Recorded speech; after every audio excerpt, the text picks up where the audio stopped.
Selama ini, kalian semua dibohongi soal inflasi. Definisi inflasi menurut gua itu adalah simply perampokan.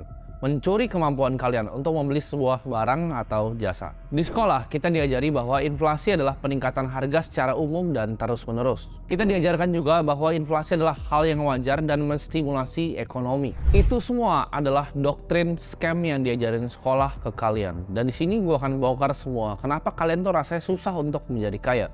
Karena uang kalian itu dicolong dan dirampok oleh inflasi, yaitu kebohongan terbesar yang pernah dikeluarkan oleh pemerintahan. Di sini gue pengen tantang perspektif kalian tentang cara kalian ngeliat dunia, supaya kalian itu bisa jadi pemikir yang independen. Kita lihat ya, gaji UMR itu naiknya kecil banget.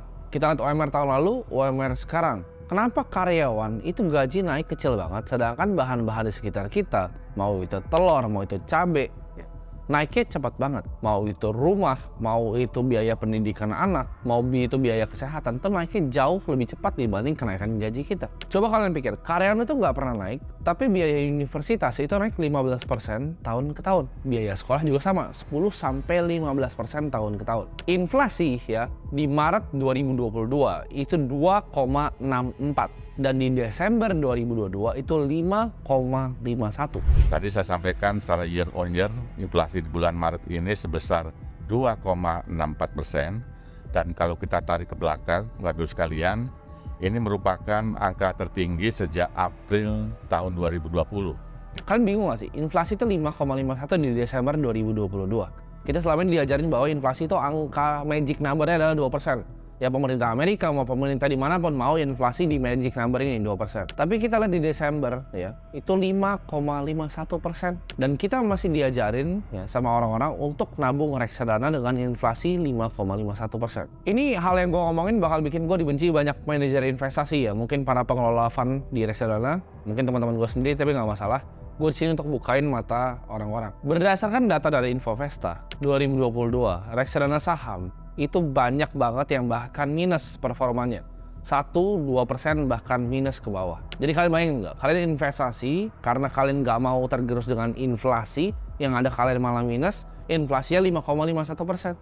MI tambah kaya, kalian keluarin uang kalian ya, karena return itu nggak pasti reksadana. Yang pasti itu adalah apa? Expense ratio dari manajer investasi kalian. Kalian bayar tuh 2% sampai 5% bahkan. Ada yang 4%. Kalian bayar 4% cuma buat dibeliin bank-bank kayak BCA dan BRI.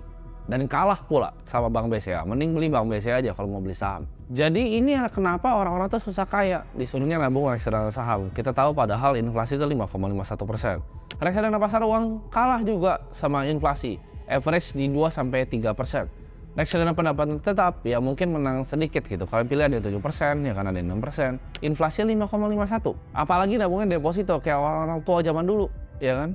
4%, 5%, kena pajak lagi, habis uangnya semua. Jadi kalian nggak bisa ngalahin inflasi dengan aset-aset kelas ini. Di sini sebenarnya gue berjuang untuk kalian bisa punya pemikiran sendiri. Jadi jangan dikasih tahu orang langsung kalian dengerin. Jadi banyak hal-hal seperti ini yang menurut gue bikin orang-orang tuh nggak tambah kaya. Karena mereka nggak punya edukasi, nggak punya informasi terhadap apa yang terjadi di dunia ini. Loh, terus mereka bingung. Gue investasi, gue uangnya nggak nambah. Gue sisihin kok rajin 10% tapi uangnya nggak nambah. Kalian bayangin gak sih, ngelok uang kalian 6 bulan bahkan setahun ya di time deposit atau disebutnya deposito. Kalian ngelok uang kalian 1 tahun gitu cuma dapat bunga 5,5%, sedangkan inflasinya 5,51. Lu ngelok uang lu setahun ini, lu kasih uang lu setahun, balik nggak dapat apa-apa. Itu apa kalau bukan penipuan? Kalau misalnya kalian